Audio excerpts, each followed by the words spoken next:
लेकिन सर सवाल ये है कि जैसे आपने कहा अतुल सावे साहब है, प्रदीप जायसवाल साहब है, संजय सिरसाट साहब है, जब ये कंट्रोल कर सकते हैं प्रशासन के ज़रिए से, तो सवाल ये है कि फिर मुसलमान मतलब एक हमारे जो भी जिम्मेदार मजहबी भी आ गया, जैसा पुलिस प्रशासन से नुमाइंदगी करते, तो इसके पास क्यों नहीं जा रहे? भाई हमारे कौम का मसला है नहीं। तो भैया किसने रोका आपको? किसी ने रोका क्या? जहन में बात आ रही। ये जवाब मेरा भी है ना, कौन रोक रहा आपको? लेकिन आप एतराज़ कर रहे क्यों? एतराज़ कर रहे तो फिर भुगतो भाई। जिस आपके पास में अगर सियासी क़ुव्वत ताकत है, आप अगर नैसर्गिक न्याय दे सकते, अगर आप नेचुरल जस्टिस कर सकते, वो पावर अधिकार आपके पास में, तो आपके पास ही आना पड़ेगा ना। सवाल ही नहीं आ रहा। तो सारी चीज़ें ठीक है। इंसाफ के तकाज़े ऐसे कि सारी चीज़ें जब सबूत सामने रहेंगे, हकीकत सामने रहेंगे, तो कौन है आपके साथ ना इंसाफ़ी करेंगे? इंसाफ मिलेगा आपको। लेकिन हमने ज़बरदस्ती का डिवाइडेशन डाल के रखे हुए, नहीं तुमने इनसे नहीं मिलना, नहीं तुमने उनके साथ नहीं देखना, नहीं इनको ज़रा बाजू रखो। तो भैया ये सारी राजनीति अब आपके कोने में रखो, नुकसान पूरी कौम का हो रहा है जी। नुकसान तो कौम का हो रहा नहीं है, और हमको तो कौम को देखना है। आपके ज़ाती मफादात आपको मुबारक, हम तो कौम हमारे तक कोएंगे तो हम तो बराबर उनसे लेके इंसाफ दे लेंगे। तो सर एक जैसा ये जितने लीडर है हमारे सेना भाजपा के, तो आपको यकीन है कि ग्रीन बेल्ट के जिम्मेदारान अगर उनसे रुजू हो गए तो हमारे बहुत से मसले हल हो सकते हैं? देखिए भाई, सबसे पहली बात उनको आपको जाके एतमाद पैदा करना पड़ेगा और ये यकीन दिलाना पड़ेगा कि कोई गैर जिम्मेदार शख्स अगर गैर जिम्मेदारी की स्टेटमेंट दे रहा तो पूरे मुसलमानों का स्टेटमेंट नहीं है वो। अच्छा, सीधी बात ये है जी। अगर कोई ज़ाती तौर पे, इनफरादी तौर पे कोई एक मंतक निकाल देता है और मंतक के ऊपर बात कर देता है, पूरा माहौल ख़राब हो जाता है, तो वो लोग तो ये समझ रहे कि पूरे मुसलमान इनके पीछे क्या आएगी। ऐसा कुछ भी नहीं है भाई, पूरे मुसलमान उनके पीछे नहीं। मुसलमान आज परेशान है, आप क्या क्या इंसाफ दे सकते बोलिए? हम बिल्कुल आपकी बारगाह में आने को तैयार है, इंसाफ मांगने के लिए तैयार, आपको देना ही पड़ेगा। गोपनीयता की शपथ आप क्या के लिए लेते हैं? जब आप मुख्यमंत्री बन रहे तो ले रहे, मिनिस्टर बन रहे तो जब आप लेते गोपनीयता की जो शपथ दिलाई जाती है आपको, तो उसके अंदर आप कहते हैं कि मैं निष्ठा से सारे लोगों को लेकर चलूंगा, भेदभाव नहीं करूंगा, और उस चीज़ को ही लेकर चलना पड़ेगा, और करते भी है। जो लोग जाते हैं उनके काम भी हो रहे हैं। सर एक सवाल मेरे जहन से जुड़ता एक सवाल आ गया। एक बहुत काफ़ी दिन पहले मैंने चंद्रकांत खैरे साहब से सवाल किया था कि साहब आप मुसलमानों के विकास के काम में क्यों हाथ में आगे आते? बहुत खुला, मेरे चैनल पे आज भी मौजूद है। उन्होंने बोले खुले तौर से कहा था कि मुझे कितने वोट लोगों ने वोट दी, यानी सेना को भाजपा का जब वोट देंगे नहीं तो फिर हमसे कैसे उम्मीद कर रहे हैं आप? बात तो बिल्कुल सही बात है, कोई भी रहो। अब मैं समाज में सियासत पे काम कर रहा तो इस मकसद से कर रहा कि कल मैं अगर इंतखाबी मैदान में आऊँ तो लोगों ने मेरे को साथ देना चाहिए। मैं तो गैरों की बात तो छोड़ दो, मैं तो अपनों की बात करा, अगर नहीं देंगे तो मैं भी कल काम करने 10 बार सोचूंगा ना, इनके काम करे बाद ये तो वोट ही नहीं देते।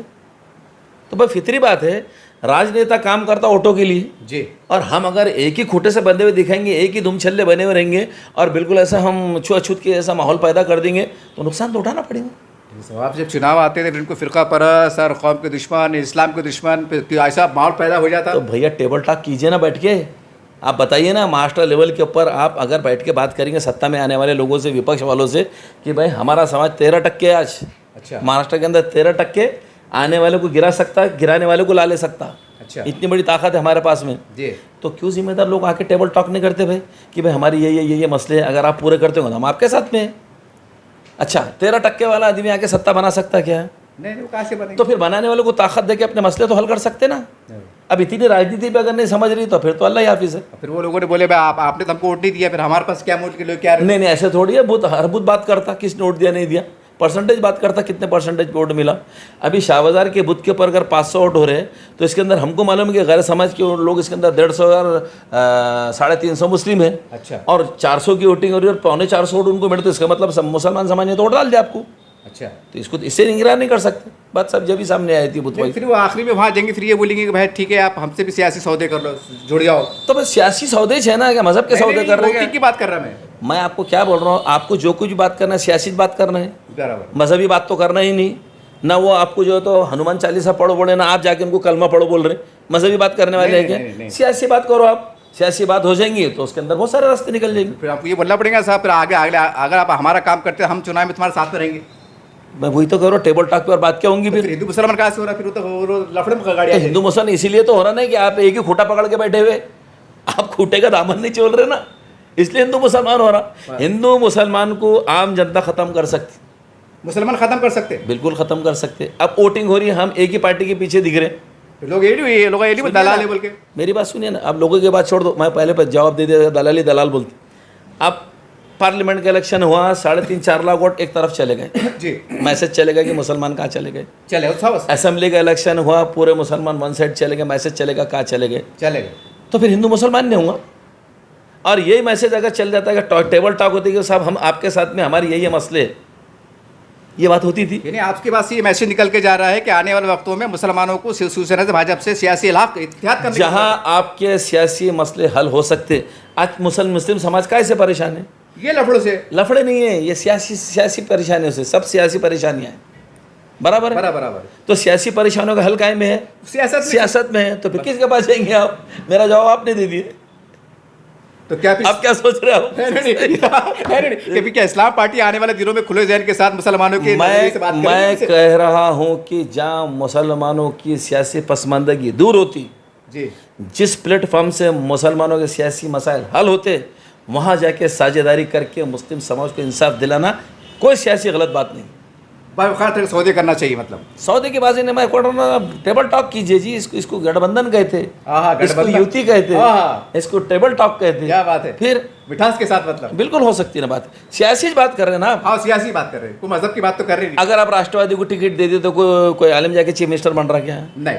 अगर आपने कांग्रेस को वोट दे दिए तो कोई मुसलमान जाके मुख्यमंत्री बन रहा क्या है? नहीं। अगर सेना को अगर आपने दे दिए तो कोई अपना बैठ रहा क्या है? नहीं। जब अपना बैठ रहा नहीं तो फिर अपने फायदे की बात क्यों नहीं सोच रहे? मगर साहब, ये आपने इतनी बड़ी हाई लेवल की बात कर दी। ये महाराष्ट्र में हलचल वाली बहुत खतरनाक बयान दे रहे हैं आप। ये मैं तो हमारे छोटी बात नहीं है। मैं तो हमारे अपने लोगों के जहन खुलने, लोग आप पे भी इल्जाम लगा देंगे, बोलेंगे साहब मुझसे मिले। देखो, मैं कोई मेरे पे मिले हुए है, झूले हुए, मैं जाके बात ही नहीं कर रहा। नहीं, सुनिए ना, मैं तो तश्तरी में रखी हुई प्लेट नहीं, मैं जाके बात कर ले रहा, मेरा फायदा कर ले रहा। अच्छा। मैं तो कह रहा हूँ कि आप अपने सियासी मफाद के लिए जाइए और सियासी इंसाफ ले लीजिए, अपने फायदे कर लीजिए। लेकिन साहब, दिल में खड़ा करेंगे ना, हमको वोट नहीं दिया, हमारे से मदद मांगने आ गए। किस बात? तो बात करो, आगे की बात करो भाई। ठीक है, पुरानी गलतियां हो गई, आगे गलतियां नहीं होंगी। अब आप तुमको वोट देंगे, मतलब सियासी सौदे करेंगे। सियासी फिर सौदा लाया आपने, सियासी साजबाज कीजिए, अच्छा, सियासी डिस्कस कीजिए, अच्छा, सियासी टेबल टॉक कीजिए, अपने फायदे की बात कीजिए। अच्छा, आप जाके तुम्हारे फायदे की बात करेंगे क्या? नहीं, समाज की बात करेंगे ना। तो फिर अपना फायदा कर लीजिए। होता मुंबई के अंदर, अच्छा, शिवसेना के साथ मुस्लिम समाज के लोग ओपन गए हुए, ओपन गए, बिल्कुल डिक्लेयर है। वहां पर मुसलमान सियासी तौर पर पसमानदा है क्या? नहीं, वो खुशहाल है। तो आप जा करेंगे टेबल टॉक। तो मैं मिसाल देके बता दिया आपको। अच्छा। क्यों नहीं होगा? 12.5 से 13% मुसलमान महाराष्ट्र के अंदर है जी। 13% लोग के जिम्मेदार अगर बैठ के टेबल टॉक करेंगे, चाहे हमारे उलमाए दीन करो, अच्छा, चाहे मुफ्तियान करो या कोई करो, जी, और कहो कि भाई इस इलेक्शन के अंदर हम इस पक्ष के साथ है, अगर ये सत्ता में आता है तो ये काम करेगा, विपक्ष में रहता है तो हमारी आवाज़ उठा के इंसाफ दिलाएंगे। हम फिक्र ही नहीं कर रहे कौम की। जब ये जैसा आप इत्तेहाद की बात करते हैं, फिर इसमें बाबरी मस्जिद आ जाती, शहादत आ जाती, आपको इस्लाम आ जाता, शरीयत आ जाती। सुनो मेरी बात, ये मैं फिर आपको बार बार कह रहा, आप सियासी बात कर रहे हैं कि मजहबी बात कर रहे हैं? सियासी थे ना साहब। काय को बाबरी मस्जिद ला रहे, काय को इस्लाम बीच में ला रहे? सियासी बात करो, सियासी मसला हल। पुरानी बातें भूलना चाहिए। अब भूलने का सवाल ही नहीं है। आप पुराने तरीके पे अगर सही अक्ल का इस्तेमाल करते हो तो वो तबाहियाँ नहीं आती थी। अच्छा, गलतियाँ करने के बाद भी नहीं सीख रहे हूँ जी, मौके सामने होने के बाद भी इस्तेमाल नहीं कर रहे हूँ, करना चाहिए। आप देख रहे हैं SDM न्यूज़। मैं हूं रियाद अंसारी। इस वक्त मैं महाराष्ट्र के तारीखी शहर औरंगाबाद से बात कर रहा हूं। जी हाँ दोस्तों, मैं आपको एक बार बता दूं, आरिफ हुसैनी साहब जो इस्लाम पार्टी के एक बेबाक, अब प्रवक्ता तो नहीं कहूँगा लेकिन तर्जुमानी कर रहे हैं। इसलिए मैं इसको तर्जुमानी कहूँगा, एक गैर एलानिया तौर पर, क्योंकि तर्जुमानी कर रहे हैं, आवाम की भी कर रहे हैं, शहर की भी कर रहे हैं, पार्टी के नज़रियात को भी पेश कर रहे हैं। आज शहर में 2-4 बातें बहुत गर्दिश कर रही है, इसमें क्या सच्चाई है, क्योंकि साहब कानून की अच्छी जानकारी रखते हैं, GR की, कायदे की, कानून की, इसलिए मैं इनसे गुफ्तगू कर रहा हूँ ताकि आवाम की जो बेचैनी पाई जा रही है उनकी बेचैनी दूर हो सके। सर मेरे चैनल में सबसे बड़ा स्वागत है, खैर मकदम है सर आपका। बहुत बहुत शुक्रिया सर। आज ये गर्दिश कर रही है, कई सलाम बस्तियाँ हैं, वो अफवाह कर रही है कि भाई वो उन्होंने परमिशन नहीं निकाले, बुलडोजर चलेगा, कार्रवाई होगी, लोग खौफ के माहौल में है। अब ये तमाम बातों को क्या सच्चाई है और क्या इसमें अफवाह है? नहीं, देखिए, जैसा आप बता रहे हैं कि अपने जो इलीगल घर है उसको लीगल करा लेना चाहिए। अच्छा। इसके लिए गवर्नमेंट ऑफ महाराष्ट्र ने एक क़ानून निकाला हुआ है गुंटेवारी का। जी। और वो गुंटेवारी का क़ानून 2005 के बाद से लागू है। जी। लेकिन क्योंकि जहाँ रिजर्वेशन है, जहाँ पर ग्रीन जोन है, जहाँ पर एजुकेशन जोन है, जहाँ पर कमर्शियल जोन है, हर किस्म के जितने जोन कॉरपोरेशन ने अपनी तरफ से डेवलपमेंट प्लान में डाली है। और वहाँ जो बस्तियाँ बसी हुई है उनको गुंटेवारी उनकी नहीं होती। लेकिन क्योंकि अभी जो एग्जिस्टिंग डेवलपमेंट प्लान, जी, जिसके ऊपर EP प्लान पे लोगों ने ऑब्जेक्शन लिए, सारे ऑब्जेक्शन क्लियर होने के बाद में जी, अभी वो नक्शा शाये हुआ है। अच्छा, अभी हुआ? जी हाँ, अभी 4-8 दिन में हुआ है, नक्शा शाये हुआ है। अच्छा। तो बहुत सारी बस्तियाँ जो ग्रीन जोन में थी वो अब येलो जोन में आ गई। अच्छा। जो येलो जोन में आ गई इनका गुंटेवारी हो सकता। जी। तो लोगों ने पहली फुर्सत में अपने घरों को लीगलाइज करा लेना कानून तरीके से। अच्छा। और जो लोग कानून तरीके से अपने घर को रेगुलाइज करा लेंगे, उसको लीगल कर लेंगे, गुंठेवारी कर लेंगे, तो ये सारी परेशानियों से, ये सारी चीज़ों से बच सकते हैं। और लोगों ने इसके अंदर बड़े कुछ नॉमिनल चार्जेस है उसके, वो चार्जेस भरना चाहिए। हमने बीच में नुमाइंदगी करे थे कि गुंटेवारी का रेट ज़्यादा और उसको कम करना चाहिए। अच्छा। जब जी श्रीकांत साहब था, उन्होंने वादा भी किया था कि 30% तक कुछ पैसे कम करने का। जी। वापस हम उस बात को उठाएंगे अच्छा। और हो सकता है उसके अंदर पैसे कम करेंगे, लेकिन लोगों ने अपने घरों की, अपने छतों की हिफाजत करना चाहिए।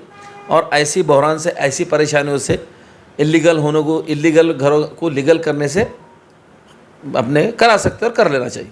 सर एक बात है, मैं भी शहर में घूमता हूँ, काफ़ी लोगों ने कहा है कि पत्रकार साहब, अंसारी साहब जो सलाम बस्ती में रहते हैं उनकी बात कर रहा हूँ मैं, कि हमने भाई कर्जा लेके, मांग टंग के, उधार लेके, जेवरात बेच के हमने ज़मीन ली, कच्चा मक्का मकान बनाए।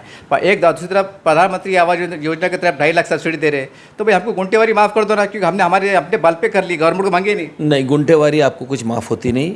इस किस्म के ख्याल दिमाग में लाओ भी मत। अगर आपका खुद का अपना घर बनाया हुआ है, आप सलम एरिया में हैं या कोई भी एरिया में है, जब वो येलो जोन में आ रहा है तो आप उधार सुधार कैसे भी करके लाओ, जैसा घर बनाए ना।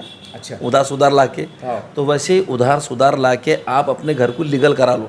आज आप है, आज हमें नहीं रहेंगे, कल अपने आल औलाद का छत कम से कम कानून रहना, ये हमारी जिम्मेदारी है, ये करना चाहिए। सर बता सकते हैं कि गुंटेवारी जैसा कि भाई एरिया वाइज में क्या होती है? लोग बोले कि भाई को डर रहा है कि 1 लाख होगी, कि 50,000 होंगी, कि 2 लाख होंगी। वो जितनी भी होंगी आपके कंस्ट्रक्शन के हिसाब से होंगी। आपका अगर कच्चा घर है तो उसका रेट कम है, अगर आपका पक्का घर बना हुआ है तो उसका रेट अलग है, 1 मंजिला बना हुआ है, 2 मंजिला बना हुआ है, तो हर चीज़ का अलग है। आप कारपोरेशन में जाके मालूमात लो और वो हिसाब से भरो। फिर मोटा मोटा बता सकते हैं कि पड़ेगा हरसूल है, यहाँ पर कच्चे पक्का मकान बना हुआ है और उनका मकान ही समझो प्लाट मिला के 6-7 लाख का है, तो क्या गुंटेवारी बैठी? क्यों नहीं बैठ सकती गुंटे? जितना स्क्वायर फीट के ऊपर कंस्ट्रक्शन है उसके ऊपर बैठेंगी। येलो जोन में आ गया, आप करा लो, हो जाता आपका काम। बिल्कुल 100% हो जाएगा। बोल रहा हूँ मैं, पूरी जिम्मेदारी से हो जाता काम। तो फिर ये जो अगर फ़र्ज़ करिए कि भाई आप लोग नहीं कराए, मजबूरी बोलो या जो ऐसे भी बोलो, तो फिर आगे क्या सूरत? नहीं करेंगे तो फिर आप यानी कि आप खुद इनवाइट कर रहे कारपोरेशन की कि मेरा घर इलीगल है, आओ और तोड़ दो। जब उन्होंने लीगल बनाने की सहूलतें आपको दे रहे, जब लीगल बनाने की सारी सहूलतें वहाँ पर पहुँचा रहे, कारपोरेशन तमाम सुविधाएं आपको रास्ते की दे रही, बिजली की दे रही, लाइट की दे रही, ड्रेनेज लाइन की दे रही, हर चीज़ की दे रही, तो फिर आप लीगल क्यों नहीं करेंगे? हम कराना चाहिए। हिले बहाने चलने वाले नहीं, करा लेना चाहिए। सर ये मातृ पटेल का जब प्रकरण चला, इसके अंदर कुछ राजनीतिक बातें ऐसी ही आपको पता है, वो बहुत सोशल मीडिया पे चला कि भाई मुसलमानों के ज़्यादा इलीगल रहते, हमारे हिंदू भाइयों को कम रहते, तो भाई करो कार्रवाई, नुकसान तो मुसलमानों का है। नहीं, ये बात जो आप कह रहे हैं, ये मेरे शहर के पालक मंत्री ये संजय सिरसाट साहब की बात कर रहे हैं। उन्होंने एक प्रोग्राम के अंदर ये बात कही है कि 10% हमारे हैं, 90% तुम्हारे हैं। भेदभाव की राजनीति नहीं होना चाहिए, सबने इससे बचना चाहिए। और हम पहले से कहते आ रहे हैं, हमारा नज़रिया ऐसा है कि घर किसी का हो, 10% वाले हो कि 90% वाले हो कि 100% वाले करो जी, किसी के भी सर पे से छत नहीं हटना चाहिए। और कॉरपोरेशन के MRTP act, Maharashtra regional town planning act के अंदर ये सारी गुंजाइशें है। आपने गुंटेवारी का कायदा भी लगाए हुए हैं, आप पालक मंत्री, आप मिनिस्टर हैं, आपका ही शासन है, आप ही गुंटेवारी कराओ भी बोल रहे, आप ही घर तोड़ो भी बोल रहे, मेरे 10 तुम्हारे 90।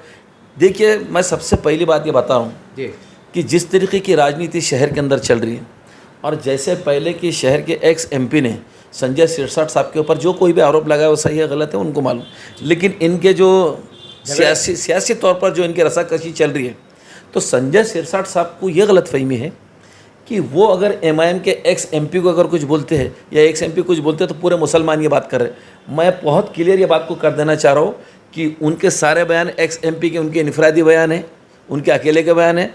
शहर के और प्रदेश के मुसलमानों को उनसे कोई लेना देना नहीं है। आपके आपसी झगड़े कितने भी, एक दूसरे के घर तोड़ लो, जो तोड़ना है तोड़ लो, लेकिन 10% 90% की राजनीति मत करो। सब लोगों को न्याय की नज़र से देखो। आप शासन चला रहे, आपका राज है, तो आप इसके अंदर लोगों को कितना भला कर सकते हैं, इस नज़र से बात होना चाहिए। और एक्स MP जो कुछ भी आपको कह रहे हैं वो इनफरादी तौर पे कह रहे हैं, आप उनको जो चाहे उनके साथ करो, लेकिन तमाम मुसलमानों का ये बातों से कोई लेना देना नहीं। सवाल ये सर, फिर आम मुसलमान जो भी है, फिर ये जैसा आप कह रहे हैं कि पालक मंत्री है, हमारे मंत्री है, तो फिर ये लोग उनके पास जाते क्यों नहीं, नुमाइंदगी करती क्यों? ये बिल्कुल सही बात है कि हमारी कमी है। अगर हमारा कोई सियासी मसला है और जो हमारा सियासी मसला अगर अरबाब इख्तियार तक पहुंच के पूरा हो सकता जी, तो हमको हमारे काम के लिए, जब वो संवैधानिक पद के ऊपर बैठे हमारे पालक मंत्री है, वो सामाजिक कल्याण मंत्री है, तो उन काम के लिए उनके पास जाना चाहिए और बराबर न्याय करेंगे। जब आपने गोपनीयता की शपथ ली, सबके साथ में निष्ठा के साथ काम करने का आपने वादा किया, ओत ली है, तो आप वो काम करेंगे। और हमारा यकीन है कि वो काम करेंगे, लेकिन कमी हमारी है कि हम पहुँच रहे नहीं। लेकिन साहब, जैसा मैं मेरे सवाल के अंदर सवाल पैदा कर दे रहा मैं, क्योंकि लोग भी लोग अगर जाएंगे, मिलेंगे, हंसेंगे, बोलेंगे, फूल देंगे, शार देंगे, फिर लोग ये भी कहते हैं कि खौफ के दलाल। नहीं, लोग जो कहते हैं, लोगों को कहने दो, दलाल वही कहेंगे जो खुद दलालें करते फिरते। अगर हमारा कानूनी काम, अगर सरकारी काम, अगर पालक मंत्री के पास जाके कराना है, तो कौन सा दलाल है जो काम कराने वालों को दलाल बोलेंगे? वो ज़ाती मफाद परस्त होगा जो दूसरे समाजों को मिलन देना नहीं चाह रहा, दूसरी पार्टी से जाके काम नहीं कराने देना चाह रहा, खाली हमारे जो खुटे से बंधे रहो। ऐसी लोगों की घटिया सोच हो सकती है। आम लोगों का थोड़ी इससे कोई लेना देना, अपने काम के लिए बिल्कुल जाना चाहिए। यहाँ पर हमारे सावे साहब मंत्री है, उसके बाद में हमारे पास में यहाँ पर पालक मंत्री सिरसाट साहब है, उसी तरह अभी अंबादास दानवे साहब एमएलए बने हैं, केनेगर साहब यहाँ पे एमएलए बने हुए हैं। सियासी तौर पर सियासी रुतबे जो काम जो रसूख से हो सकता है उनके पास जाना चाहिए, और इंसाफ के तकाज़ ये है कि वो काम हो के रहेंगे। अल्लाह ना करे आने वाले वक्तों के अंदर अगर गिलेबड़ी के अंदर बुलंद कार्रवाई की बड़े कुछ हलचल देखी जाती है, तो क्या बतौर आप इस्लाम पार्टी के तमाम जिम्मेदार मिलकर, जैसा आपने कहा कि इनके पास जाना चाहिए, उनके पास जाना चाहिए, आप जाएंगे साहब के पास? नहीं, देखिए, मैं अभी आपको एक मिसाल दे देता हूँ कि अभी एक कारपोरेशन की जानिब से कुछ नोटिस दी जा रही है काय के बारे में, घर के ताल्लुक से, कि तुम्हारे घर इलीगल है, इनको तोड़ दिया जाएगा। अच्छा, क्यों? तो कुछ गैर कानूनी कामों के अंदर कुछ भाड़े करुआ पकड़े गए हुए। अच्छा, ठीक है, भाड़े करू अगर पकड़ा गया तो भाड़े करू पे जो कार्रवाई करना है करो। पुलिस ने जो कार्रवाई कर रही है, हम पुलिस की कार्रवाई को 10 बार सलाम करते हैं जी। कारपोरेशन अगर उसमें कार्रवाई करते तो बिल्कुल करो, लेकिन क्यों के भाड़े करूँ? किराएदार है, मतलब आपके किराएदार आपके घर में रहता और उनने कुछ गैर कानूनी काम करा बोल के मालक का घर तोड़ रहे, ये तो सरासर गलत बात है।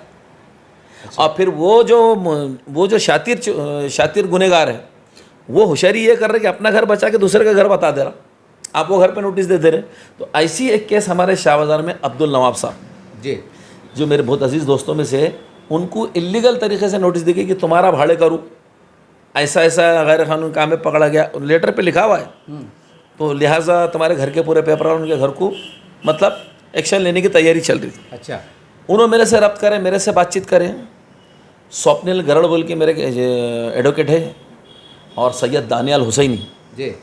तो हम ये 2 वकलाओं के पास में गए, उनको पूरी बात बताए, पूरी नोटिस बताए, हकीकत पूरी बताए। उन्होंने ये सारी चीज़ों को लेके औरंगाबाद बेंच हाई कोर्ट के अंदर दाखिल करे पिटीशन जी। पिटीशन दाखिल करे कल की डेट के अंदर। जी, कल 926 नंबर पे पिटीशन था वो। अच्छा, और आदरणीय माननीय जनाब चपड़गांवकर साहब के वैकेशन कोर्ट के अंदर ये मैटर निकला।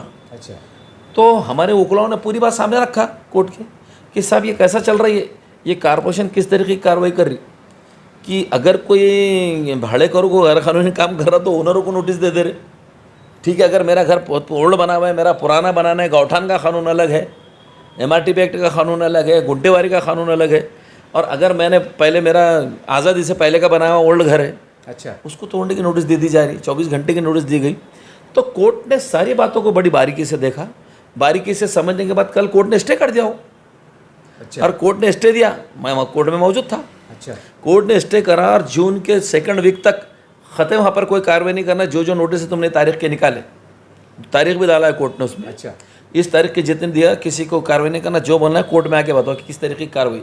और कोर्ट के सामने लगा कि अगर कॉर्पोरेशन को लगता है कि लीगल का, या आज रोड वेंडिंग में तो जगह नहीं है जी, मास्टर प्लान में भी जगह नहीं है जी, आपके किसी रिजर्वेशन जोन में भी वो जगह नहीं है जी, या कॉर्पोरेशन को आज वो जगह की ज़रूरत भी नहीं है, जी, तोड़ के क्या हासिल करने वाले आप?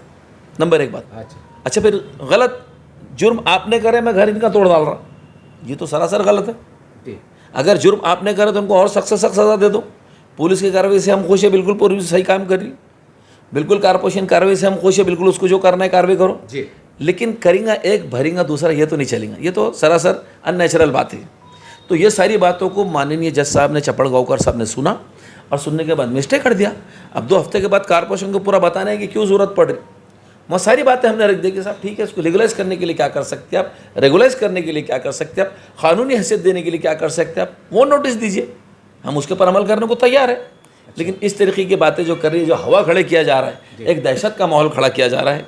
क्यों? तो बिल्कुल आपने सही बात कही है कि देश के प्रधानमंत्री नरेंद्र मोदी साहब अपने नाम से प्रधानमंत्री आवास योजना चला रहे, बराबर, गरीबों को घर देने की बात कर रहे। वो घरों के कंस्ट्रक्शन के टेंडर निकल गए, यहाँ काम शुरू हो रहा। जी। आप गरीबों को घर देने की बात करें और बने हुए घर एक गलत आदमी के बोलने पे तोड़ने की बात चल रही। तो हमारा बोलना ये है कि सच्चाई की तह तक आप पहुँचो, हकीकत की तह तक आप पहुँचो, मुजरिमों को बिल्कुल सज़ा दो, जो गैर कानून धंधे में देख रहे बिल्कुल उनको सज़ा दो, कोई बीच में नहीं आने वाला। इतनी कार्रवाई करे, किसने बीच में आया? नहीं।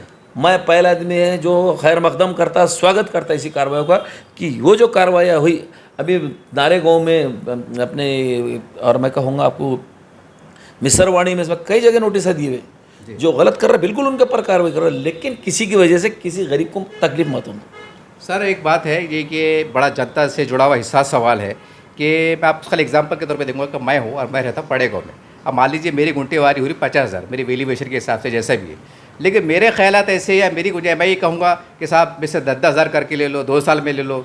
ये सारी बातें आपको कॉरपोरेशन के जिम्मेदारों से जाके करना पड़ेगा। अपने जो रिप्रेजेंटेटिव महापौर साहब को मिलना चाहिए, हमारे डिप्टी मेयर साहब को मिलना चाहिए, स्टैंडिंग कमेटी के चेयरमैन को मिलना चाहिए, विरोधी पक्ष नेताओं को मिलना चाहिए। ये बात बताइए ना वहाँ जाके।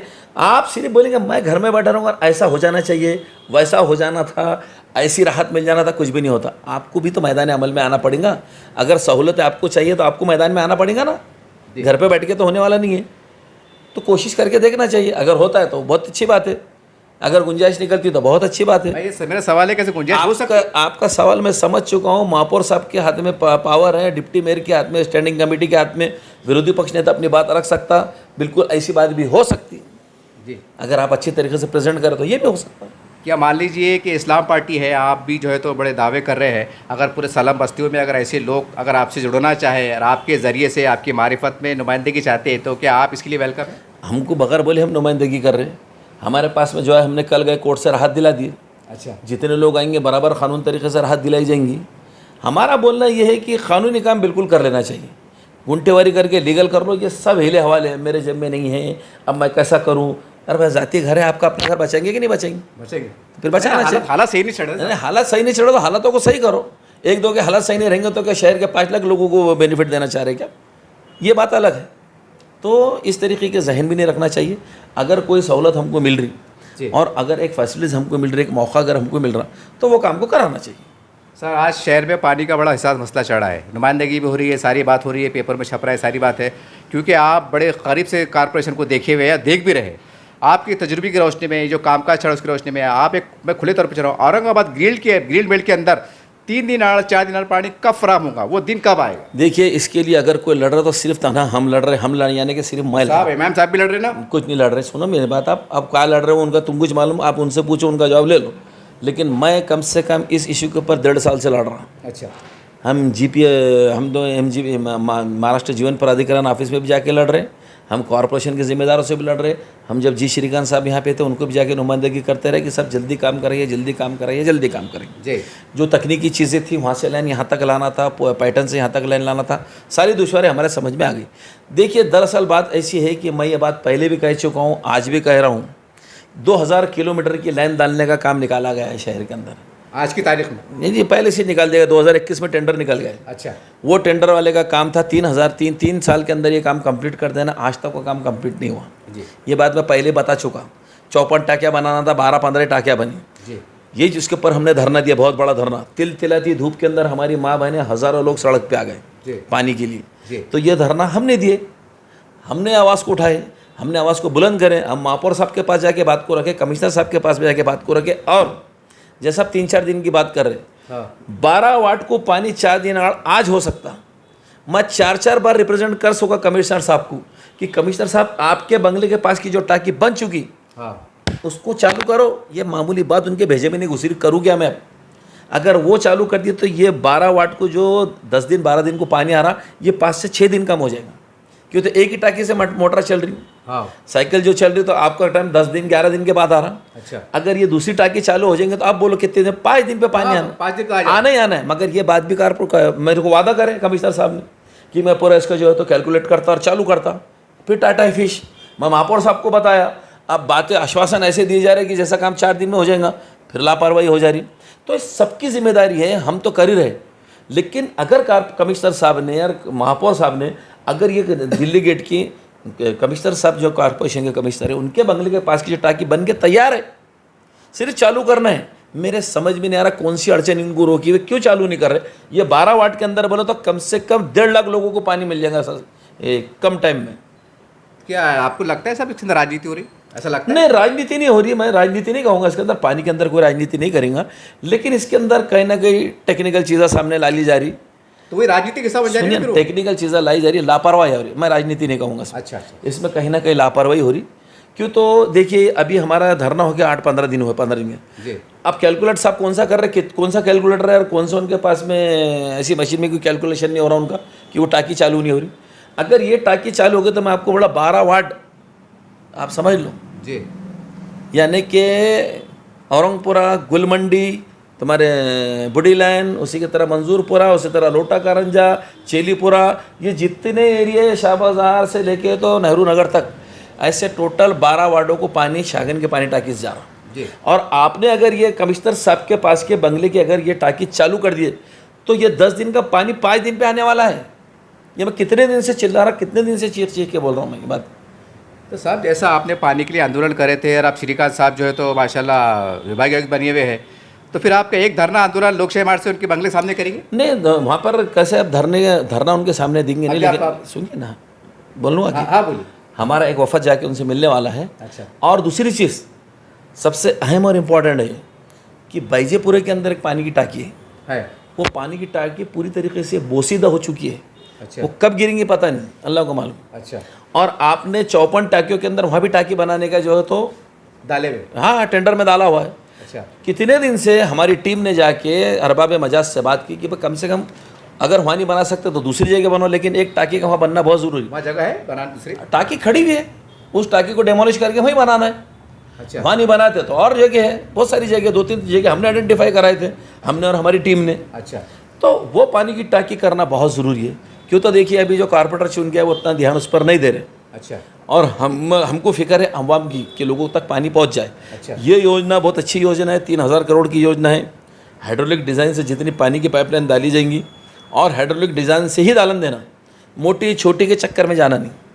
जो हाइड्रोलिक डिज़ाइन है वो डिज़ाइन से आप पाइपलाइन कराओ, टाकी बनाओ, फर्स्ट फ्लोर तक पानी बगैर मोटर के आएंगे, ऐसा डिज़ाइन बना हुआ है। डिज़ाइन अच्छा है। हाँ। लेकिन ये पानी की टाकी की बेहद ज़रूरत है और कारपोरेटर इसके अंदर अभी चुन के आए हुए पूरी तरीके से नाकाम है, उसके अंदर का बात नहीं कर रहे, कुछ नहीं कर रहे। वो काम का पुढ़ाकार लेना चाहिए और अगर नहीं लेंगे तो हम तो आगे बढ़ के काम कराने वाले। सर एक सवाल आ जाते हैं कुर्बानी के ऊपर कि भाई आपने देखा, अपने अखबार में पढ़ा कि कबीर साहब के बयान भी आए कि भाई गाविश हत्या मत कीजिए, और उस असना में अगर कोई कुछ ऐसा वो गोश्त पार्सल करते हुए, देते हुए, बांटते हुए, खाते पाया जाएगा तो फिर माकू का कार्रवाई होगी। सारी बात नहीं, सब हुकूमतों को भी चाहिए कि आप वो बात कीजिए, आप वो काम कीजिए जिससे लोगों को राहत मिले। ये डराने वाली, दहशत में डालने वाली बातें नहीं होना चाहिए। वो तो गायवंश की बात कर रहे हैं। सुनिए ना मेरी बात, बिल्कुल सही बात है, गोवंश की बात कर रहे हैं। अगर वो कानून है तो सबने उसका पालन करना चाहिए जी। लेकिन किसी वजह से अगर कोई बाहर से अगर ला रहा, कोई कहीं से अगर ला रहा, बाहर प्रदेश से ला रहा, आप उसके ऊपर इतनी सख्त कार्रवाई करने की बात कर रहे हैं। ठीक है, आप जो नंबर 2 के धंधे करें उनको लगाओ कार्रवाई, सब आपके साथ में है। लेकिन अगर कोई गोश्त के ताल्लुक से अगर कोई गोश्त ला रहा, आप अभी मैं बकरे का लाऊंगा या मुर्गे का लाऊंगा, आप और मैं तय कर सकते हैं कि काय का गोश्त है। अच्छा, नहीं ठीक है। जो लोग गलत काम कर रहे हैं उनके ऊपर होनी चाहिए, लेकिन गलत लोगों पे कार्रवाई करो। ये सब राजनीतिक बातें हैं। और अगर ऐसा कोई GR निकला है गवर्नमेंट की तरफ से या ऐसा कोई ऑर्डिनेंस निकला है तो उसको चैलेंज किया जा सकता है। कुरैश बिरादरी के लोग क्या करें, उनका काम हाईकोर्ट में चैलेंज करो इस चीज़ को, कोर्ट इंसाफ देने को बैठा हुआ आप। लेकिन अभी तो मैं समझता हूँ कि जयसूर्य साहब ने प्रेस कॉन्फ्रेंस में कहा, उन्होंने भी जो तो गवर्नमेंट के ऊपर निशाना साधा कि भाई इंसाफ की मांग की, वो भी मैदान में आ गए। नहीं, मैदान में आ गया, बात सही है, लेकिन अब हुकूमत ने जब ऑर्डिनेंस निकाल दी तो हुकूमत को वापस लेंगी क्या? नहीं, वो तो जरा मुश्किल है। उसको चैलेंज आप कोर्ट में करो, बताओ, बोलना कि भाई इतने सख्त कानून की ये बात कर रहे हैं तो ये चाह रहे क्या? ठीक है, गाय के ताल्लुक से आपने बात करें, सब लोग करें, हमारे तरफ से भी ये डिमांड है कि आप जो है तो उसको राष्ट्रीय पशु क्यों घोषित नहीं कर रहे? अच्छा, इसीलिए नहीं कर सकते कि इनके इसके अंदर कारोबार है, ये लोग सामने आ जाएंगे। अच्छा, अब आप मौका लगाने की बात कर रहे हैं, जो शेतकरी ने अगर आपको बेचा, वो शेतकरी को भी आप मौका लगाने वाले हैं क्या? बताइए ना मेरे को। मौका लगता है ऑर्गेनाइजिंग क्राइम के अंदर ही लगेगा। जिसने बेचा उसके पे डालना पड़ेगा, जिस बाजार के अंदर है, जिस बाजार के अंदर उसके ऊपर बिल्टी फाड़ी गई उस पर भी आपको करना पड़ेगा। तो एक जानवर के लिए कितनों पे करने वाले आप? तो ये कोई लॉजिक वाली बात नहीं है। इसको चैलेंज करना चाहिए कुरैश बिरादरी ने। क्यों, तो तुम्हारा हमारा तो कारोबार है ही नहीं। जी। हाँ ठीक है, गाय के ताल्लुक से तो हमारा बोलना है कि उसको राष्ट्रीय पशु घोषित करो, क्यों नहीं कर रहे? जी। तुम्हारे मफाद छुपे हैं, तुम्हारी राजनीति छुपी है बोल के नहीं कर रहे, सिर्फ बेवकूफ़ बना रहे लोगों को। करो ना घोषित, क्यों नहीं कर रहे?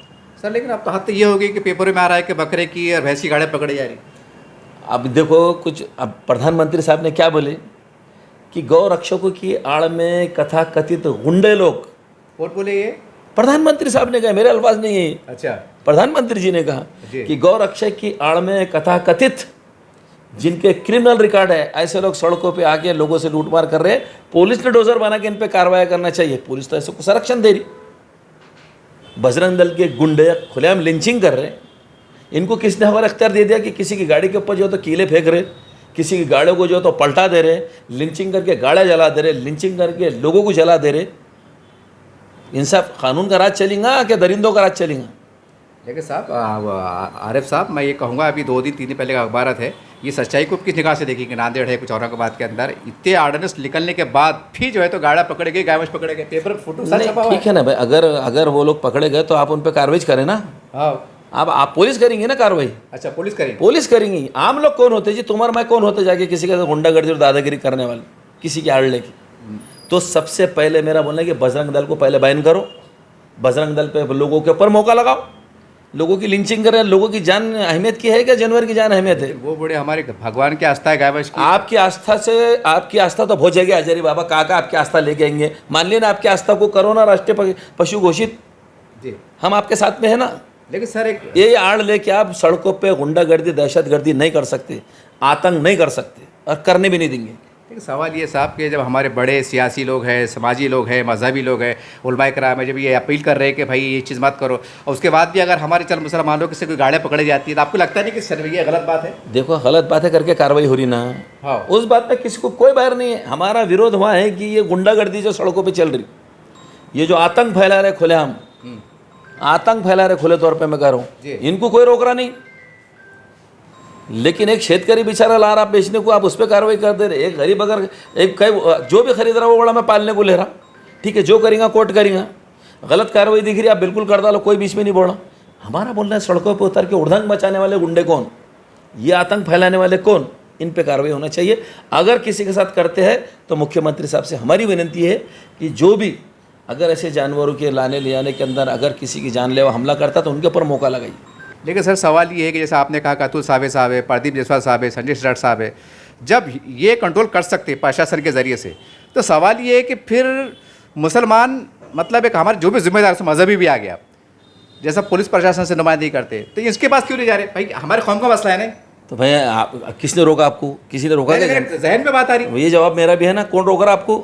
लेकिन आप एतराज़ कर रहे क्यों? एतराज़ कर रहे तो फिर भुगतो भाई। जिस आपके पास में अगर सियासी क़ुव्वत ताकत है, आप अगर नैसर्गिक न्याय दे सकते, अगर आप नेचुरल जस्टिस कर सकते, वो पावर अधिकार आपके पास में, तो आपके पास ही आना पड़ेगा ना। सवाल ही नहीं आ रहा। तो सारी चीज़ें ठीक है, इंसाफ के तकाज़े ऐसे कि सारी चीज़ें जब सुबह सामने रहेंगे, हकीकत सामने रहेंगे, तो कौन है आपके साथ ना इंसाफ़ी करेंगे? इंसाफ मिलेगा आपको। लेकिन हमने ज़बरदस्ती का डिवाइडेशन डाल के रखे हुए, नहीं तुमने इनसे नहीं मिलना, नहीं तुमने उनके साथ नहीं दिखना, नहीं इनको ज़रा बाजू रखो। तो भैया ये सारी राजनीति अब आपके कोने में रखो, नुकसान पूरी कौम का हो रहा है जी। नुकसान तो कौम का हो रहा नहीं है, और हमको तो कौम को देखना है। आपके ज़ाती मफादात आपको मुबारक, हम तो कौम हमारे तक कोएंगे तो हम तो बराबर उनसे लेके इंसाफ दे लेंगे। तो सर एक जैसा ये जितने लीडर है हमारे सेना भाजपा के, तो आपको यकीन है ग्रीन बेल्ट के जिम्मेदारान अगर उनसे रुजू हो गए तो हमारे बहुत से मसले हल हो सकते हैं? देखिए भाई, सबसे पहली बात उनको आपको जाके एतमाद पैदा करना पड़ेगा और ये यकीन दिलाना पड़ेगा कि कोई गैर जिम्मेदार शख्स अगर गैर जिम्मेदारी की स्टेटमेंट दे रहा तो पूरे मुसलमानों का स्टेटमेंट नहीं है वो। अच्छा, सीधी बात ये है जी। अगर कोई ज़ाती तौर पे, इनफरादी तौर पे कोई एक मंतख निकाल देता है और मंतख के ऊपर बात कर देता है, पूरा माहौल ख़राब हो जाता है, तो वो लोग तो ये समझ रहे कि पूरे मुसलमान इनके पीछे क्या आएगी। ऐसा कुछ भी नहीं है भाई, पूरे मुसलमान उनके पीछे नहीं। मुसलमान आज परेशान है, आप क्या क्या इंसाफ दे सकते हैं बोलिए? हम बिल्कुल आपकी बारगाह में आने को तैयार है, इंसाफ मांगने के लिए तैयार, आपको देना ही पड़ेगा। गोपनीयता की शपथ आप काय के लिए लेते हैं?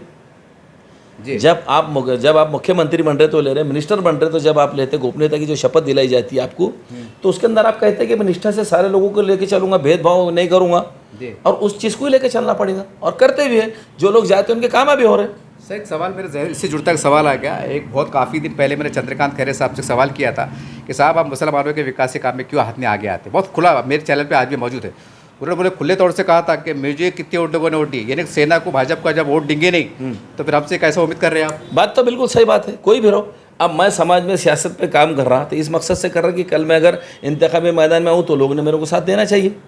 मैं तो गैरों की बात तो छोड़ दो, मैं तो अपनों की बात करा, अगर नहीं देंगे तो मैं भी कल काम करने 10 बार सोचूंगा ना, कर इनके काम करे बाद ये तो वोट ही नहीं देते।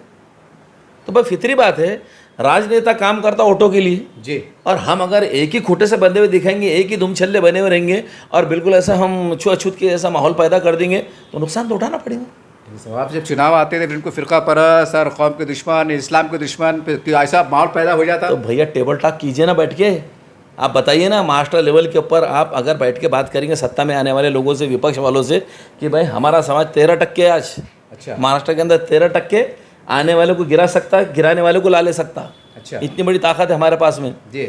तो क्यों जिम्मेदार लोग आके टेबल टॉक नहीं करते भाई कि भाई हमारी ये मसले हैं, अगर आप पूरे करते हो तो हम आपके साथ में हैं। अच्छा 13% वाला आदमी आके सत्ता बना सकता क्या है? नहीं, वो कहाँ से बनेगा? तो फिर बनाने वालों को ताकत दे के अपने मसले तो हल कर सकते ना। अब इतनी राजनीति पे अगर नहीं समझ रही तो फिर तो अल्लाह ही हाफिज़ है। फिर वो लोगों ने बोले भाई आपने तो हमको वोट नहीं दिया, फिर हमारे पास क्या वोट के लिए क्या? नहीं ऐसे थोड़ी है, बुत हर बुत बात करता किसने वोट दिया नहीं दिया, परसेंटेज बात करता कितने परसेंटेज वोट मिला। अभी शाहबाजार के बुथ के ऊपर अगर 500 वोट हो रहे हैं तो इसके अंदर हमको मालूम है कि गैर समाज के लोग इसके अंदर 150 और 350 मुस्लिम है। अच्छा, और 400 की वोटिंग हो रही है और 425 वोट उनको मिले तो इसका मतलब मुसलमान समाज ने तो वोट डाल दिया आपको। अच्छा, तो इसको तो इससे निगरान नहीं कर सकते। बात सब जब भी सामने आई थी बुत वाइज। फिर वो आखिरी में वहाँ जाएंगे फिर ये बोलेंगे कि भाई ठीक है आप हमसे भी सियासी सौदे कर लो, जुड़ जाओ। तो बस सियासी सौदे है ना, क्या मजहब के सौदे कर रहे हैं? की बात कर रहा मैं आपको क्या बोल रहा हूँ, आपको जो कुछ बात करना है सियासी बात करना है, बराबर। मजहबी बात तो करना ही नहीं ना। वो आपको जो है तो हनुमान चालीसा पढ़ो बोले ना, आप जाके उनको कलमा पढ़ो बोल रहे, मजहबी बात करने वाले हैं क्या? सियासी बात करो आप, सियासी बात हो जाएंगी तो उसके अंदर बहुत सारे रास्ते निकल जाएंगे। फिर आपको ये बोलना पड़ेगा साहब फिर आगे अगर आप हमारा काम करते हैं हम चुनाव में तुम्हारे साथ में रहेंगे। मैं वही तो करो, टेबल टॉक पे और बात क्या होंगी फिर? हिंदू मुसलमान कहाँ से हो रहा है? फिर तो लफड़े में गाड़ी। हिंदू मुसलमान इसीलिए तो हो रहा नहीं कि आप एक ही खूटा पकड़ के बैठे हुए, आप खूटे का दामन नहीं चोल रहे ना, इसलिए हिंदू मुसलमान हो रहा। हिंदू मुसलमान को आम जनता खत्म कर सकती, मुसलमान खत्म कर सकते, बिल्कुल खत्म कर सकते। अब वोटिंग हो रही है, हम एक ही पार्टी के पीछे दिख रहे, लोग ये दलाल है बोल के। मेरी बात सुनिए ना, अब लोगों की बात छोड़ दो, मैं पहले पर जवाब दे दिया दलाली दलाल बोलते। अब पार्लियामेंट का इलेक्शन हुआ, 3.5-4 लाख वोट एक तरफ चले गए जी, मैसेज चलेगा कि मुसलमान कहाँ चले गए। चले असेंबली का इलेक्शन हुआ, पूरे मुसलमान वन साइड चले गए, मैसेज चलेगा कहाँ चले गए, चले गए। तो फिर हिंदू मुसलमान नहीं होगा। और यही मैसेज अगर चल जाता है कि टेबल टॉक होती है कि साहब हम आपके साथ में, हमारे यही मसले, ये बात होती थी। यानी आपके पास ये मैसेज निकल के जा रहा है कि आने वाले वक्तों में मुसलमानों को शिवसेना से भाजपा से सियासी इत्तेहाद करने, जहां आपके सियासी मसले हल हो सकते, आज मुस्लिम समाज कैसे परेशान है? ये लफड़ों से। लफड़े नहीं है, ये सियासी परेशानियों से, सब सियासी परेशानियां हैं। बराबर है? बराबर। तो सियासी परेशानियों का हल कायम में है, सियासत में है। तो फिर किसके पास जाएंगे आप? मेरा जवाब आपने दे दिया। तो क्या आप क्या सोच रहे हो? नहीं, क्या इस्लाम पार्टी आने वाले दिनों में खुले जहन के साथ मुसलमानों की मैं कह रहा हूं कि जहां मुसलमानों की सियासी पसमानदगी दूर होती जी, जिस प्लेटफॉर्म से मुसलमानों के सियासी मसाइल हल होते, वहाँ जाके साझेदारी करके मुस्लिम समाज को इंसाफ दिलाना कोई सियासी गलत बात नहीं। बाखैर सौदे करना चाहिए, मतलब सौदे की बाजी ने मैं टेबल टॉक कीजिए जी। इसको गठबंधन कहते, इसको युति कहते, इसको टेबल टॉक कहते। क्या बात है? फिर मिठास के साथ मतलब बिल्कुल हो सकती है ना बात। सियासी बात कर रहे हैं ना आप? हाँ, सियासी बात कर रहे हैं, कोई मजहब की बात तो कर रहे नहीं। अगर आप राष्ट्रवादी को टिकट दे दिए तो कोई आलिम जाके चीफ मिनिस्टर बन रहा क्या है? नहीं। अगर आपने कांग्रेस को वोट दे दिए तो कोई मुसलमान जाके मुख्यमंत्री बन रहा क्या है? नहीं। अगर सेना को अगर आपने दे दिए तो कोई अपना बैठ रहा क्या है? नहीं। जब अपना बैठ रहा नहीं तो फिर अपने फायदे की बात क्यों नहीं सोच रहे? मगर साहब ये आपने इतनी बड़ी हाई लेवल की बात कर दी है, महाराष्ट्र में हलचल वाली, बहुत खतरनाक बयान दे रहे हैं आप। ये मैं तो हमारे बात नहीं है। मैं तो हमारे अपने लोगों के जहन खुलने, लोग आप पे भी इल्जाम लगा देंगे, आप मुझसे मिले। देखो मैं कोई मेरे पे मिले हुए है, झूले हुए, मैं जाके बात ही नहीं कर रहा। नहीं सुनिए ना, मैं तो तश्तरी में रखी हुई प्लेट नहीं, मैं जाके बात कर ले रहा, मेरा फायदा कर ले रहा। अच्छा। मैं तो कह रहा हूँ कि आप अपने सियासी मफाद के लिए जाइए और सियासी इंसाफ ले लीजिए, अपने फायदे कर लीजिए। लेकिन साहब दिल में खड़ा करेंगे ना, हमको वोट नहीं दिया, हमारे से मदद मांगने आ गए। किस तो बात करो, आगे की बात करो भाई, ठीक है पुरानी गलतियां हो गई, आगे गलतियां नहीं होंगी। अब आप तुमको वोट देंगे, मतलब सियासी सौदे करेंगे। सियासी फिर सौदा लाया आपने, सियासी साजबाज कीजिए। अच्छा, सियासी डिस्कस कीजिए। अच्छा, सियासी टेबल टॉक कीजिए, अपने फायदे की बात कीजिए। अच्छा, आप जाके तुम्हारे फायदे की बात करेंगे क्या? नहीं, समाज की बात करेंगे ना। तो फिर अपना फायदा कर लीजिए। होता मुंबई के अंदर, अच्छा, शिवसेना के साथ मुस्लिम समाज के लोग ओपन गए, बिल्कुल डिक्लेयर है। वहां पर मुसलमान सियासी तौर पर पसमानदा है क्या? नहीं, वो खुशहाल है। तो आप जा करिए टेबल टॉक। तो मैं मिसाल देके बता दिया आपको। अच्छा, क्यों नहीं होगा? 12.5 से 13% मुसलमान महाराष्ट्र के अंदर है।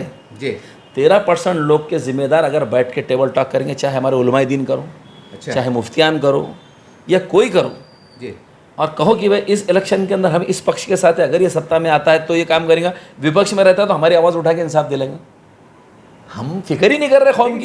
जब ये जैसा आप इत्तेहाद की बात करते हैं, फिर इसमें बाबरी मस्जिद आ जाती, शहादत आ जाती, आपको इस्लाम आ जाता, शरीयत आ जाती। सुनो मेरी बात, ये मैं फिर आपको बार बार कह रहा, आप सियासी बात कर रहे हैं कि मजहबी बात कर रहे हैं? सियासी थे ना साहब, काय को बाबरी मस्जिद, काय को बाबरी मस्जिद ला रहे हैं, काय को इस्लाम बीच में ला रहे हैं? सियासी बात करो, सियासी मसला हल। पुरानी बातें भूलना चाहिए। अब भूलने का सवाल ही नहीं है। आप पुराने तरीके पे अगर सही अक्ल का इस्तेमाल करते तो वो तबाहियाँ नहीं आती थी। अच्छा, गलतियाँ करने के बाद भी नहीं सीख रहे हम जी, मौके सामने होने के बाद भी इस्तेमाल नहीं कर रहे हम, करना चाहिए। आखिरी में क्योंकि कल ईद उल अज़हा है और जनगणना भी है, दो मसलों को लेकर आपके दस तमाम बरादरान वतन को ईद उल अज़हा की मैं मुबारकबाद पेश करता हूँ। जी, अमन व अमान के साथ में ईद को मनाइए। जिन जानवरों पे स्टेट गवर्नमेंट ने पाबंदी डाली है उनसे गुरेज करें, क़तई उनको बिल्कुल उनके ऊपर की कोई ऐसा काम ना करे जिससे आप कानून की जद में आ जाए। और जनगणना का जो कार्यक्रम शुरू हुआ है, खुदारा इसके अंदर बेदारी से साथ लीजिए। देखो गाफिल का कोई साथ नहीं देता, जी, गफलत से आपको बाहर निकलना पड़ेगा और जनगणना के अंदर आपको पूरी सच्चाई, पूरी ईमानदारी से हर चीज़ लिखाना पड़ेगी और ये कराना पड़ेगा। बात की परेशानियों से बचना है तो ये करना पड़ेगा। ये काम मेरा ऑफिस से जारी है, जो आएंगे उनको मालूमात दे रहे हैं हम, जो हो सकता है उनसे हमसे जो जितना बन पड़ रहा हम काम कर रहे हैं। गुड्डीवारी के लिए आप तैयार है? मतलब आप अपील हम हर चीज़ के लिए तैयार है, सब अपील कर दिया हमने। इससे पहले 10 बार करे हुए लोग बिल्कुल जाके कारपोरेशन से करा भी रहे काम। अच्छा, तो ये तमाम चीज़ें गोशे गुजार करना ज़रूरी थी अवाम के लिए, वो हमने कर चुके। इस तरह से आरिफ हुसैन साहब से मेरी मुलाकात हुई। आज 2-4 इश्यूज़ को लेकर पूरे शहर में बेचैनी का माहौल देखा जा रहा था। गायवंश को लेकर है, गुंटेवारी को लेकर है और बहुत से मसलों को लेकर है। साहब ने बड़े खुल के बात की है। एक बहुत मैं समझता हूँ कि महाराष्ट्र में ब्रेकिंग न्यूज़ हो सकती है कि अगर हमारे मुसलमानों के तमाम जिम्मेदारान, चाहे सियासी हो, समाजी हो, मजहबी हो, अगर ये शिवसेना भाजपा से बाविखार तरीके से अगर सियासी मुज़ाकरात करते हैं तो मुसलमानों की परेशानियां कम हो सकती हैं। ये साहब ने खुले तौर पे कहा है कि मुज़ाकरात और बाविखार तरीके से झुकना नहीं है, या कोई ऐसी गैर ज़रूरी बात नहीं है, कोई ऐसी बात नहीं है। बहरहाल एक बहुत बड़ी इन्होंने ब्रेकिंग न्यूज़ दी है। देखने वाली बात ये रहेंगी कि हमारे तमाम महाराष्ट्र के मुसलमानों के जिम्मेदारान मुसलमानों की बका के लिए, उनको इंसाफ दिलाने के लिए और मजलूमियत के दायरे से बाहर निकालने के लिए आरिफ हुसैन साहब की जिन्होंने एक नज़रिया पेश किया है, उस नज़रिए को किस निगाह से देखते हैं, ये देखने वाली बात रहेगी। देखते रहिए आप चैनल। जय हिंद, जय महाराष्ट्र।